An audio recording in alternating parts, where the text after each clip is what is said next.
आमर परिचालना कमिटर सदस्य माने बहुत सुंदर भाव में ए पीठ को परिचालना करी आसुछंदी। आमर शैव पीठ शिव मंदिर आसिले माने शिव को तो दर्शन रखा आ किसी जाना विचार करंतु आपण माने जदिओ जोता पिंधि आम मंदिर को जाई परिबा नाही, मंदिर बेढ़ा को जाई परिबा नाही, चमड़ा जातीय जिनिस को केमती नहीं आम जाऊे चपल करी दृष्टि रखंतु ताहले बहुत भल हेबो एवं अनीति किछि रहिले ठाकुर किपरि आपण मानक प्रति संतुष्ट हेबे।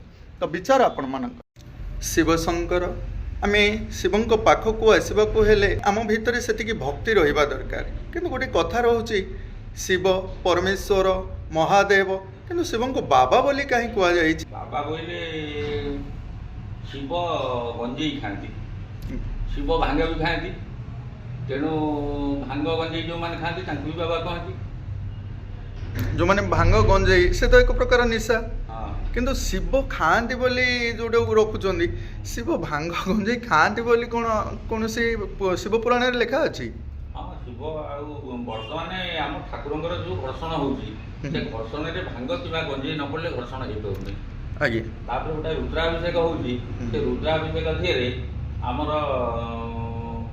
कंद कि मिश्री पाचिला पाटक पुरा कदली महू कंद तादर गोटे विजया स्नान भी अच्छे गंजेई भी पड़ो तादे आउ विजया विजया बोले गंजेई गंजेई भी गोटे गंजेईर स्नान हम से होउछन्दी श्मशान रक्षक सतरे कौन प्रभु शिव जे मशाणी रे बसंदी ये कथा टी जानिया तो शास्त्रगत प्रमाण जे से होउछन्दी संहार कर्ता तेणु से मानकर पीठ सेठी ये प्रकार सब रहुची से माने प्राय समस्त कहती जे आमर शास्त्रगत प्रमाण अच्छी जे संज घंट पर शिव आ रुहती नहीं संध्या पर मंदिर छाड़ी पलांती संतान ये समस्त धाम रे कौन नीति नियम हिसाब रे सब किछि होउछि आज्ञा हाँ सब बहुत नीति नियम रे आमर ये लिंग से लिंग से बाहरी थे आगुन प्रथम आज्ञा आमर कोटी आगे रे अछन ये लिंग आज्ञा तापरे नीति रे आमर एटा स्थापना भी होइछि एठी आनी स्थापन करछन हां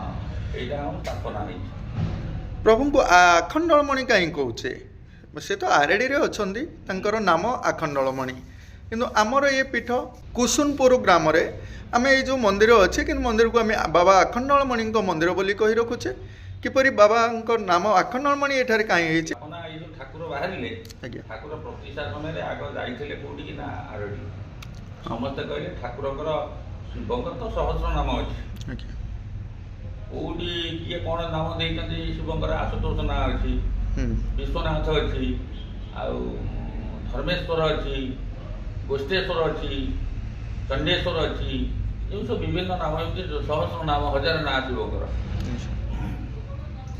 तेणु ये जो जाइए आरडी ठाकुर पाखु गुआ आने जो प्रतिष्ठा है गुआ आने जो जाइए से जुगे से कहले आखंडलमणि ना हम आखंडलमणि ना हम आम जेकोसी देवादेवी मंदिर को गले आम चमड़ा जातीय जिनिस सब बाहर रखी था ये मंदिर को प्रकृत में आसिले चमड़ा कौन सब मंदिर मध्य को प्रवेश निषेध से विषय जाना चाहूँ आमर प्रकृत प्लास्टिक जिनिस कि जो चमड़ा जातीय जिनिस एगुड़ाक सब मंदिर भितर को प्रवेश करने निषेध आउ बर्तमान भी आम क्या कहीपरूँ कि न कहार कारण हूँ कौन ना बर्तमान जहाँ आम पचार सी आम साथ तर्क करेंगे तेणु आम कौन क्या कहूँ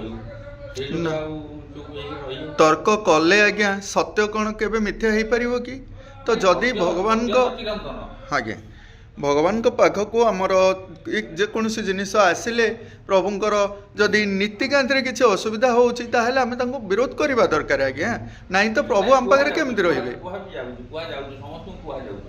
जोटी आमर जहाँ सहित लिंक अच्छी संपर्क अच्छी आम कहूँ बाबू ये जिनसा एमती कर बैगटा बाहर रखिक आस कि बेल्टा जब बांधे बाहर बांधिक आस आम भी कहूँ से भी आम कथा मानुंट आ जी न मानुंट हाँ आज्ञा शिवं लिंग सहित मातांकर किसी संपर्क रहे बोली किसी कहते जो शिवं पीठ को गले शिव लिंग केवल देखुच से माता पार्वती को जानिछ तो से विषय जानिया माता कौटी पूजा पाँच माँ हूँ पार्वती सेपटे बामांगी अच्छा बामांगी बामांगी आम ये रखी पाखे भी आप प्रथम ମନ୍ଦିରରେ ପ୍ରବେଶ କରିବାକୁ ହେଲେ ଆଗ ବୃଷଭର ପଛପଟରେ ଆଗ ଲିଙ୍ଗ ଦର୍ଶନ କରିବ। ଆଜ୍ଞା। ତାପରେ ଦକ୍ଷିଣ ଦିଗରେ ଅଛନ୍ତି ଗଣେଶ, ଗଣେଶଙ୍କୁ ଦର୍ଶନ କରିବ। ତାପରେ ପଶ୍ଚିମ ଦିଗରେ ଅଛନ୍ତି କାର୍ତ୍ତିକ, କାହିଁକି ବାମ ଭାଗରେ ମନ୍ଦିରରେ ପଶି ଦର୍ଶନ କରିବ। ପାର୍ବତୀ ବି ସବୁବେଳେ ଶିବଙ୍କ ପାଖରେ ପୂଜା ପାଆନ୍ତି। ଶିବ ଯୋଉଠି ପୂଜା ପାଆନ୍ତି ଶିବଙ୍କ ପରିବାର ସମସ୍ତେ ପୂଜା ପାଆନ୍ତି। ଆମ ରୁଦ୍ରାଭିଷେକ ଆମେ କରୁଛୁ, ରୁଦ୍ରାଭିଷେକରେ ଶିବଙ୍କର ପୂଜା ହେଉଛି ଶିବ ପୂଜା, ପାର୍ବତୀ ପୂଜା, କାର୍ତ୍ତିକ ପୂଜା, ଗଣେଶ ପୂଜା, ବୃଷଭ ପୂଜା, ସର୍ପ ପୂଜା, ଏ ସବୁ ପୂଜା ବି କରିବା ପାଇଁ ପଡୁଛି। ଶିବଲିଙ୍ଗ ଚତୁଃପାର୍ଶ୍ୱରେ ଯେଉଁ ସେ ଯୋନି ତ ପ୍ରକୃତ ସେ ଯୋନି ଧିରେ ବି ଅଛନ୍ତି। ବର୍ତ୍ତମାନ ଯୋଉ ଶିବଲିଙ୍ଗ ଅଛନ୍ତି ଏଟା ତ ଯୋନି ଭିତରେ ବି ଅଛନ୍ତି। ଯୋନି ମଧ୍ୟରେ ଶିବଲିଙ୍ଗ ସ୍ଥାପନ କରାଯାଇଛି। ଏ ବିଧି ତ ଆମର ଯୋଉ ଶିବ ପୁରାଣ ସହିତ ଜଡ଼ିତ। ମନ୍ଦିର ମଧ୍ୟକୁ ଯେଉଁ ସବୁ ଜିନିଷ ବାହ୍ୟ ଜିନିଷ ସବୁ ବର୍ଜନ କରାଯାଇଛି ତାହାକୁ କୌଣସି ପ୍ରକାର ନ ଆଣିବା ଦରକାର। ବହୁତ ବହୁତ ଧନ୍ୟବାଦ। ଏ ଯେଉଁ ନଦୀ ଆପଣମାନେ ଦେଖୁଛନ୍ତି ଏ ନଦୀ ଚିତ୍ରୋତ୍ପଳା ସହିତ ଲୁଣା ନଦୀର ମିଶ୍ରଣ। କାହିଁକି ନା ଆମେ ବାୟାବାବାଙ୍କ ଆଶ୍ରମ ଯାଇଥିଲେ, ଆମେ ସେଥିରେ ରଖିଥିଲେ ଲୁଣା ନଦୀର ବିଶେଷତ୍ୱ। ଏଇ ଯେଉଁ ଧାମଟି ଆମେ ଆସିଛେ କୁସୁନପୁର, এই কুସୁନପୁର ନିକଟରେ এই ଯେଉଁ ନଦୀ ଦେଖୁଛନ୍ତି ଇଏ ହେଉଛି ଲୁଣା ନଦୀ ସହିତ ଚିତ୍ରୋତ୍ପଳାର ମିଶ୍ରଣ। ଆମ এই ଅତୀତର ଐତିହ୍ୟ ଭରା ଏ ପୀଠ ପ୍ରଭୁ ଶିବଙ୍କ ପୀଠ। ବାବା ଆଖଣ୍ଡଳୀ ମନ୍ଦିର ଲୁଣା ଚିତ୍ରୋତ୍ପଳା ସଙ୍ଗମ ସ୍ଥଳ। ଆମ ଜନ୍ମ ଆଗରୁ ମନ୍ଦିର ହେଇଛି। ମନ୍ଦିରର ବହୁ ବିଶ୍ୱସ୍ତ ବହୁତ ଲୋକ, ଏଠି ଲୋକର ହିସାବ ନାହିଁ। ଲୋକ ଆସନ୍ତି ଯାଆନ୍ତି, ଏମିତି ହେଇଛି। ଲୋକ ପଡ଼ିଛନ୍ତି, ଏଠୁ ଆଶୀର୍ବାଦ ଦେଇ ଯାଇଛନ୍ତି, ତାଙ୍କର ନ ହେବା କାର୍ଯ୍ୟ ହେଇଛି। ପରେ ହିଁ ପଡ଼ିବା କଥା, ମାନେ ଦେହ ପା ଅସୁସ୍ଥ ହେଲେ ଯେଉଁ ମନସ୍କାମନା କରି ଆସନ୍ତି ପରେ ପରେ ପୁରା ଶୋଇବେ ସେମିତି। ହେଲା ଠାକୁରଙ୍କର ପାଦୁକା ଟିକେ ପାଇବେ, ସେମିତି ଶୋଇଦେବେ। କେତେ ଦିନ ପରେ ଠାକୁର ପ୍ରସନ୍ନ 6 ଦିନ 7 ଦିନ 8 ଦିନ ବହୁତ ଲୋକ, ଅନେକ ଲୋକ ଭଲ ହେଇକି ସବୁ ପ୍ରାୟ ଆପଣ ତ ସମସ୍ତେ ଭଲ ହେଇଛନ୍ତି। ବର୍ତ୍ତମାନ କ'ଣ ତାହା ଅଛି ପ୍ରଭୁଙ୍କର ସେଇ ଅଲୌକିକ ଶକ୍ତି? ଆସୁଛନ୍ତି ଲୋକ, ପଢ଼େଇ ପଢ଼ୁଛନ୍ତି, ଯାଉଛନ୍ତି। ନାଇଁ ଆଜ୍ଞା, ଦେହ ପା ଖରାପ ରହିଲେ ଆମେମାନେ ହସ୍ପିଟାଲ ଯାଇଥାଉ।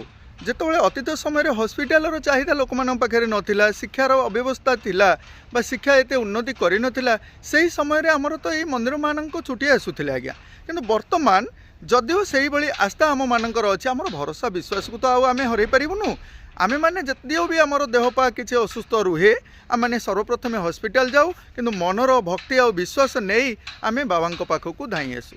ନା କ'ଣ କହୁଛନ୍ତି? ମନର ବିଶ୍ୱାସ ଲୋକଙ୍କର ଅଛି। ଏବେ ବି ସୁଦ୍ଧା ଲୋକ ଆସୁଛନ୍ତି, ପଢ଼େଇ ପଢ଼ୁଛନ୍ତି, ଯାଉଛନ୍ତି। ଲୋକଙ୍କର ମନସ୍କାମନା ପୂର୍ଣ୍ଣ ବି ହେଉଛି। ଯାଉ, ଆପଣଙ୍କର କିଛି ଅନୁଭୂତି ସେମିତି ଅଛି କି? ଯେତେବେଳେ ଆଜ୍ଞା ଅକଳିଆରେ ପଢ଼ିଛୁ, ଯେତେବେଳେ ଅକଳିଆରେ ପଢ଼ିଛୁ, ବାବାଙ୍କ ନାଁ ନେଲା ଆମ କାମ ଜୟ। ଆଉ କିଛି ତ କହିବାର ନାହିଁ। ଠାକୁର ପୁରା ନିଶ୍ଚିତ ଅଛନ୍ତି। ବାବାଙ୍କ ନାମରେ ବହୁତ ଶକ୍ତି ଆଜ୍ଞା, ନିଶ୍ଚିତ ବହୁତ ବହୁତ ଶକ୍ତି। ବନ୍ଧୁମାନେ ଅଛନ୍ତି, ଟିକେ ଆଲୋଚନା ରଖିବା। ବନ୍ଧୁ, ଗଞ୍ଜେଇ ବର୍ତ୍ତମାନ ଆମ ସମାଜ ପାଇଁ ଆମେମାନେ ଭକ୍ତ, ପ୍ରଭୁ ଟାଣୁଥିଲେ ଗଞ୍ଜେଇ ବୋଲି ବା ଖାଉଥିଲେ ଭାଙ୍ଗ ବୋଲି ଯେଉଁ ଚର୍ଚ୍ଚା ରହୁଛି ସେ ବିଷୟରେ ଟିକେ ଜାଣିବାକୁ ଚାହୁଁଛୁ। ପିଲାମାନେ ଗଞ୍ଜେଇ ଟାଣୁଛନ୍ତି, ଆମେ ସେମାନଙ୍କୁ ବିରୋଧ କରୁଛୁ। ସେମାନେ କହୁଛନ୍ତି ଶିବ ଟାଣୁଥିଲେ ଆମେ ଟାଣୁଛୁ, ଏଇ କଥା କହୁଛନ୍ତି। ଭୁଲ ଜିନିଷ। କ'ଣ ଥିଲା ସେ କଥା ନାହିଁ। ଗଞ୍ଜେଇ ହେଉଛି ସବୁଠାରୁ ଖରାପ ଜିନିଷ, ନିଶା ସେବନ ସାଙ୍ଗରେ ସମାନ। ସେଥିରେ ଜାୟଜ କିଛି ନାହିଁ। ଗଞ୍ଜେଇଟା ହେଉଛି ଖରାପ ଜିନିଷ। ତାକୁ ଏବେ ଠାକୁର ଟାଣୁଥିଲେ ଆମେ ଟାଣିବା, ଠାକୁର ଖାଉଥିଲେ ଆମେ ଖାଇବା, ତାର କିଛି ସାମଞ୍ଜସ୍ୟ ନାହିଁ। ସେତେବେଳେ କ'ଣ ପୂର୍ବପୁରୁଷମାନେ ଜଙ୍ଗଲରେ ଥିଲା, ଖାଉଥିଲେ, ପ୍ରଭୁ ଖାଉଥିଲେ, ସେଟାର କିଛି ନାହିଁ। ତା ଦେହରେ କିଛି ସାମଞ୍ଜସ୍ୟ ନାହିଁ। ଏଠି ବି ସେଭଳିଆ ସିଷ୍ଟମ୍ ନାହିଁ। କିଏ ଏମିତି ଯାଉଥିବେ ଶିବ ମନ୍ଦିର, ଭୋଳାନାଥ ଟିକେ ବିଶ୍ୱାସରେ ଆଣି ଦେଉଥିବେ, କିନ୍ତୁ ତାର କିଛି ସାମଞ୍ଜସ୍ୟ ନାହିଁ। କିନ୍ତୁ ମୁଁ ଯାହା କରୁଛି ତା କର ନା, ମୁଁ ଯାହା କହୁଛି ତା କର। ଧନ୍ୟବାଦ। ଗଞ୍ଜେଇ ଅତି ଖରାପ ଜିନିଷ। ଦୟାକରି ତାକୁ ସେବନ କରନ୍ତୁ ନାହିଁ। ଯିଏ ଭାବୁଛନ୍ତି ବ୍ୟବହାର କରୁଥିଲେ ଆମେ କରିବା, ବିଲକୁଲ ଖରାପ। ସେଟା ବ୍ୟବହାର କରନ୍ତୁ ନାହିଁ, ଏତିକି ଆପଣଙ୍କୁ ଅନୁରୋଧ। ବହୁତ ବହୁତ ଧନ୍ୟବାଦ। ଗୋଟେ କଥା ଆମେ ପୂଜକଙ୍କ ସହ ଆଲୋଚନା ରଖୁଥିଲେ। ପୂଜକଙ୍କ କହିବା ଅନୁସାରେ ଶିବ ଯିଏ ହେଉଛନ୍ତି ଭୋଳାନାଥ ବୋଲି ତାଙ୍କୁ କୁହାଯାଇଛି, ଗଞ୍ଜେଇ ଟାଣନ୍ତି। ଅତୀତର ବାର୍ତ୍ତା ଯଦିଓ ବି ପ୍ରଭୁଙ୍କର ଶିବ ପୁରାଣରେ ଅଛି ଗଞ୍ଜେଇ ଟାଣିବା କଥା ବା ଭାଙ୍ଗ ଖାଇବା କଥା, କିନ୍ତୁ ବର୍ତ୍ତମାନ ଶିବଲିଙ୍ଗ ପୂଜା କରୁଛେ, ସେଥିପାଇଁ ମଧ୍ୟ ପୂଜକ କହିଲେ ଘର୍ଷଣ କରାଯାଉଛି।